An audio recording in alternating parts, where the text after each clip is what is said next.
मतदारसंघाची वेगळी यादी देणं शक्य नाही असं यावेळेस निवडणूक आयोगानं सुप्रीम कोर्टाला सांगितलेलं आहे। कायद्यामध्ये अशी कोणतीही तरतूद नाही, मतदारांची एकच यादी असेल असं समजतंय असं त्यांनी सांगितलंय। दरम्यान बिहार मतदार यादीमधून 65 लाख नावं वगळलेली आहेत।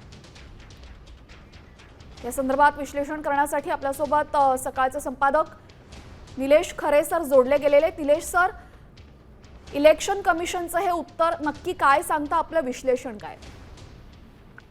मुख्यतः निवडणूक आयोगासंदर्भात ज्या स्वरूपात एक तणावात्मक परिस्थिती निर्माण होताना पाहायला मिळते, निवडणूक आयोग विरुद्ध विरोधी पक्ष विरुद्ध सुप्रीम कोर्ट अशा स्वरूपाचं चित्र तयार होत आहे का, तर त्याचीही चुणूक येणारं असं वृत्त समोर येताना पाहायला मिळतंय। निवडणूक आयोगानं थेटपणे सांगितलंय की कायद्यामध्ये असं कोणतंही प्रावधान नाही ज्यामध्ये जी नावं मतदार म्हणून वगळली गेलेली आहेत त्याची एक यादी प्रकाशित करावी अशा स्वरूपाचा कोणतंही प्रावधान नाही आणि त्यामुळे अशी यादी आम्ही सर्वोच्च न्यायालयाला देऊ शकणार नाही।